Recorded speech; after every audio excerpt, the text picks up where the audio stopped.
उन्हाळ्यात ना मंडळी दुपारच्या जेवणामध्ये कुठलीही भाजी डाळी वगैरे अजिबात खाव्याशा वाटत नाही, पण चटण्या ठेचे हे प्रकार आपल्याला फार आवडतात. आणि उन्हाळ्यामध्ये आपल्या सगळ्यांच्या आवडीची चटकदार आंबट अशी कैरी येत असते. यापासून मस्त झणझणीत कैरीचा ठेचा करूया.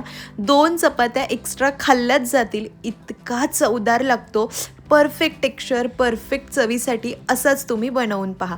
इथे मी हिरव्या मिरच्या, कैरी, कोथिंबीर धुवून घेतलेली आहे. काही मिरच्या मी इथे अजिबात तिखट नसलेल्या घेतल्या आहे आणि काही मिरच्या जराशा तिखट घेतल्या आहे, म्हणजे हलका झणझणीत असला की छान लागतो.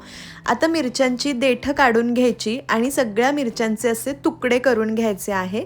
सगळ्या मिरच्यांचे तुकडे करून घेतलेले आहे. ठेच्याची तयारी करूया. असेल तर लोखंडी कढई किंवा तवाच घ्या. त्यामध्ये हे जेव्हा भाजतो ना, ठेच्याची चव खूप छान लागते.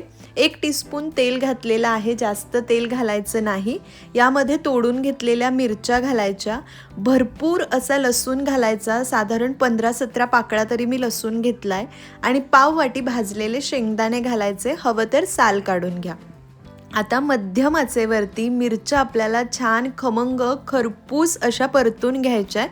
मिरच्यांवर हलके डाग पडेपर्यंत मिरच्या अशा परतून घेतल्या ना की मग हा ठेचा उन्हाळ्यात खाल्ला तरीही बाधत नाही.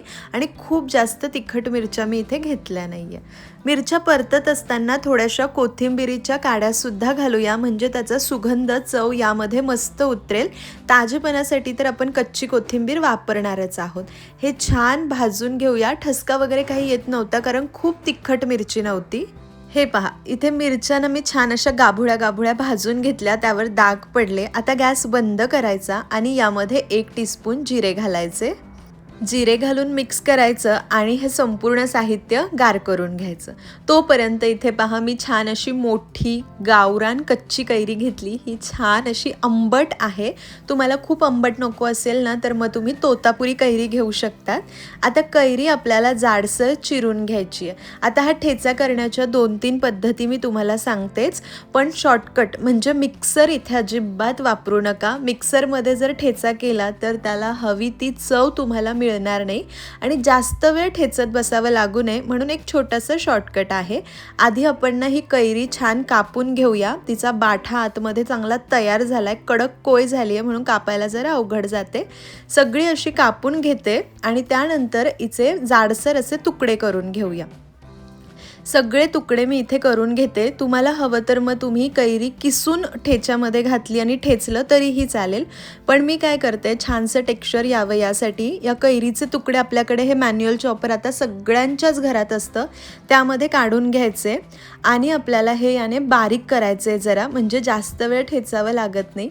आणि कैरी पाहिल्यावर कोणाला कंट्रोल होतं हो, एकतरी तुकडा तोंडात घातलाच जातो. मस्त आंबट आहे.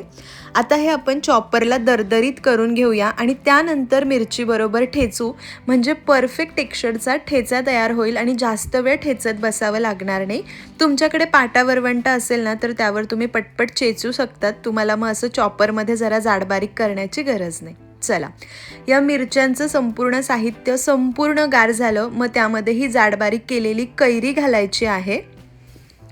कैरी घालताना मिरच्यांचं संपूर्ण साहित्य गार असावं. कैरीच्या कच्च्या चवीला कुठेच धक्का लागायला नको, संपूर्ण गार असल्यावरच घालायचं. भरपूर अशी कोथिंबीर घालूया आणि चवीनुसार मीठ घालायचं. मीठ ठेचण्याआधीच घालू, मिठामुळे ठेचा लवकर छान ठेचला जातो. जरा कमी वाटलं म्हणून मी आणखीन मीठ घातलं. आता हे सगळं छान मिक्स करायचं. पाटा वरवंटा असेल, पाटा वरवंट्यावर करून घ्या. मोठा खलबत्ता असेल तर एकाच वेळी सगळं घालून ठेचून घ्या. तर चला, हे सगळं साहित्य तयार झालं आहे. माझ्याकडे असलेला खलबत्ता जरा लहान आहे म्हणून मी थोडं थोडं मिश्रण घालणार आहे आणि चांगली मिरची बारीक होईपर्यंत ठेचून घेणार आहे, किंवा कढईतच आपण रगडून घेतलं तरीही चालेल. आपण कैरी जरा आधी जाडबारीक करून घेतली आहे, त्यामुळे आता मिरचीमध्ये लवकर ठेचली जाईल. तिचा आंबटपणा खूप मस्त उतरेल आणि हा ठेचा चवीला खूप सुंदर असा तयार होईल. सगळा ठेचा ठेचून घेते. इथे मी संपूर्ण ठेचा ठेचून घेतला. आता हवं तर वरतून गरमागरम तेल घालायचं किंवा असाच हा छान लागतो. मी सुद्धा असाच खाणार आहे.